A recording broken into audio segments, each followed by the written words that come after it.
I played the voicemail 3 times before I accepted what I was actually hearing. Not because the audio was bad, not because my brother was mumbling, but because the words were so clean, so rehearsed, that some part of my brain refused to file them under real. It kept trying to reroute them somewhere else.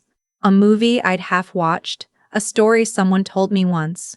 Anything but my actual life on an actual Tuesday afternoon, standing in the parking garage of the building where I work. We've made a decision about the property. You're not part of it anymore. Don't make this harder than it needs to be. That was it. 41 seconds, no explanation, no lead-up. Just my brother's voice, steady, almost bored, telling me I'd been cut out of something I had helped build for 6 years. I sat in my car for a while. I didn't cry. I didn't call anyone. I just sat there with the phone in my lap and thought about how my grandmother's hands had always smelled like lavender and how she used to call me her practical one. Not the pretty one, not the smart one, the practical one. Like that was the highest compliment she could give. She left me the property because of that. Let me back up. My grandmother passed 2 years ago. She was 83, sharp until the very end, and she had very specific opinions about what should happen to her estate. She owned a piece of land in Central Oregon, not a farm, not a resort, just 18 acres of Douglas fir and river access that she'd held onto since the 70s. She loved it the way people love things they didn't inherit, with that particular pride that comes from choosing something yourself. She left it to me and my brother jointly, with a clause that neither of us could sell or develop without the other's written consent. Her lawyer, a dry, precise man named something Whitmore, I only remember the last name, explained this to us very clearly at the reading. Joint ownership, mutual consent required. He said it twice. My brother nodded both times. What I didn't know then, what I wouldn't find out for almost 18 more months, was that he'd already been in contact with a development group out of Portland before she died. While she was still in the hospice, he'd apparently taken a meeting with them the previous September, while I was flying back and forth from my job in Sacramento, covering her medication costs and coordinating with the home care nurses. I found that out from my cousin. She didn't mean to tell me. She thought I already knew. We were on the phone catching up, maybe 3 weeks before the voicemail, and she mentioned offhand that she'd run into someone at a conference who recognized our family name and asked if the Oregon property deal had gone through yet. I asked her to repeat that. She got very quiet, the kind of quiet that tells you someone is doing the math on how much trouble they're in. I thought you were both involved, she said. We are, I said, legally. Another pause. He's been telling people it's basically already settled, that it's just a formality. I thanked her. I got off the phone. I sat down on my kitchen floor, not dramatically, just because my legs felt like they'd forgotten their job, and I started thinking very carefully. Here's what I knew. My brother was 38 years old, charming in the specific way that makes people feel chosen when he talks to them, and had been between projects for most of the past decade. He wasn't lazy exactly. He just had a gift for positioning himself adjacent to other people's effort and then being there when the credit was distributed. Growing up, I'd thought that was just how he was. Our parents thought it was charisma. I'd spent 6 years making sure my grandmother had what she needed, coordinating her doctors when she moved from assisted living to full care, fielding calls from the property manager in Oregon about tree maintenance and the access road, paying for things quietly when she was embarrassed to ask our parents. I wasn't doing it for the inheritance. I genuinely loved her, and I was the one who lived closest and it made sense. But I also wasn't under the illusion that my brother had done any of that. He'd visited 4 times in 6 years. He sent flowers on her birthday. He was wonderful when he was there. He just wasn't there. So, when my cousin told me he was already describing the property as a settled matter, something in me went very still. Not angry. Not panicked. Still, in the way that water goes still right before it gets very cold. I called our family's estate attorney the next morning, not to report anything, just to ask a question. What would it take for one party to push through a sale on jointly held property without the other's consent? The answer was, it couldn't be done. Not legally. Not without a court process that would take years and be expensive for everyone involved. Then I asked what would happen if someone had already signed a letter of intent with a buyer.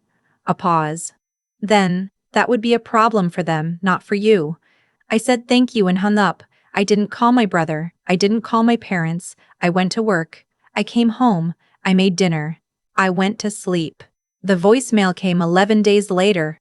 We've made a decision about the property. You're not part of it anymore. Don't make this harder than it needs to be. We. I turned that word over for a while. Who was we? Him and his girlfriend? Him and the developers? Him and some version of our family I hadn't been introduced to yet? I texted back 2 words. Okay. Noted. I didn't explain. I didn't ask questions. I just sent those 2 words and put my phone face down on the passenger seat and drove home. That night I pulled out every document I had related to the property, the deed, the trust paperwork, my grandmother's will, the emails I'd exchanged with the Oregon property manager over the years, the receipts I'd kept out of habit more than intention for the things I'd paid for on her behalf, medical equipment she needed for 6 months, a plumber when the cabin's pipes froze, property taxes for 2 years running when her accounts were tangled up in a banking error. I hadn't kept those receipts expecting anything. I kept them because I'm the practical one. I keep things. I organized everything into a folder. Then I called the attorney again in the morning and made an actual appointment. The missed calls started that afternoon. Not from my brother. From my mother. 4 calls between 2 and 4 p.m. I let them go to voicemail. She didn't leave one, which told me she was calling because he'd told her to, not because she actually had anything to say. Then one from my father, which was more unusual. My father didn't call unless something was on fire. Literally, he once stood in the yard watching the neighbor's fence burn for 20 minutes before he thought to phone anyone. I called him back because I was curious. Your brother says there's been a misunderstanding, my father said. He sounded tired. He always sounds tired when he's been recruited into something he doesn't fully understand. About what? I said. About the property. I don't think there's been a misunderstanding, I said. I think there's been a plan. Those are different things. Silence. My father is not a bad man. He's just someone who has spent his whole life believing that conflict is a problem of communication rather than a problem of character. It has made him very easy for my brother to manage. He says you're being difficult, my father said finally. Dad, I said, did he tell you he'd already met with a buyer? Silence. Did he tell you he sent me a voicemail telling me I was no longer part of the decision? More silence. I'm not being difficult, I said. I'm being accurate. Those aren't the same thing either. I told him I loved him and I had to go. Which was true. I had a meeting with the attorney at 4. The attorney confirmed what I already suspected. My brother had signed a letter of intent with a Portland-based development group, the kind of outfit that buys rural land, divides it, and sells parcels to people building custom vacation homes. The letter of intent was not binding without my signature. The development group almost certainly knew this and was betting that I'd either be pressured into agreeing or wouldn't find out until enough momentum had built that saying no felt impossible. What happens to the letter of intent? I asked. It's already effectively void, she said. He can't deliver what he promised. And the buyers? She tilted her head slightly. That's their problem to sort out with him. I asked her what I needed to do to make my position absolutely clear and legally unambiguous. She told me. I did those things. It took about a week and cost me less than I expected. My brother called 7 times the day after the letter went out. I know because I watched my phone from across the room like it was an animal I wasn't sure about. I didn't answer. He didn't leave voicemails after the first 2. The first one calm, almost friendly. The second one not calm, not friendly, with an edge in his voice I'd only heard a few times before in my life. My mother texted, "Can you please just talk to him?" I texted back, "I'll talk to the attorney if he wants to send his." She didn't respond to that for 6 hours. When she did, it was just, "This isn't how family handles things." I looked at that message for a long time. I thought about September, when my grandmother was in the hospice and my brother was in Portland taking a meeting with developers. I thought about how he'd called me from the parking lot afterward, cheerful, asking how she was doing, not mentioning where he'd just been. I typed back, "I agree." Then I put my phone in a drawer and made tea. The calls came in waves after that. My brother, my mother, my brother again. An unknown number that I'm fairly sure was the development company, though they never left a message. My aunt, who I genuinely like and felt bad about ignoring, but didn't know how much she knew or whose side she was operating on. My brother's girlfriend, which genuinely surprised me. We'd always gotten along fine, but we weren't close enough for her to be calling me about property law. By the following morning, there were 22 missed calls total. I know the exact number because I wrote it down, not for any strategic reason. I just needed to make the chaos concrete. My brother finally sent a text at 11 that night, which I found the next morning. "I know you think you're protecting yourself, but you're destroying this family. Call me." I read that several times. I thought about the word destroying. I thought about who had signed a letter of intent without telling me. I thought about whose grandmother's land this was, and who had been there, and who hadn't. I typed back, "I didn't start this process. I'm just the one finishing it." Then I called the attorney and told her to proceed. Here's what I want to say to anyone watching this who has a sibling like mine. Not a villain, exactly, not someone who woke up planning to harm you. Just someone who has spent so long moving through the world on charm and assumption that they've stopped noticing the line between what they're owed and what they've simply decided to take. The hardest part wasn't the calls. It wasn't my mother's disappointment, or my father's exhaustion, or the way my brother's girlfriend looked at me at Easter like I was someone she was trying to remember how to pity. The hardest part was the moment I realized I wasn't surprised. I wasn't surprised that he'd done it. I wasn't even surprised that he thought it would work. I was surprised only by how clearly I could see it. All of it, once I stopped trying to file it somewhere more comfortable. The property is still mine. Half of it, legally, immovably, in a way that no letter of intent or charm offensive or family pressure campaign can change. The development group has withdrawn. My brother is apparently pursuing other opportunities, which I genuinely hope work out for him, because I'd like to stop being one of them. My grandmother called me the practical one. I used to think that meant she saw me as useful. Capable but not remarkable. The one you call when something needs doing, not the one you write poems about. I've thought about it differently lately. I think she saw something in me that she valued very specifically. Not flash, not charisma, not the ability to make a room turn toward you like sunflowers. Something quieter. The ability to hold on. To keep the receipts. To sit very still when everything around you is loud and trust that stillness more than noise. She was right about me. I held on. What time is it for you right now? Wherever you're watching this, whether it's midnight and you can't sleep, or 6 in the morning before anyone else is up, or a Tuesday afternoon in a parking garage, I want you to know something. The people who make noise when they're losing are loud because they expected you to fold.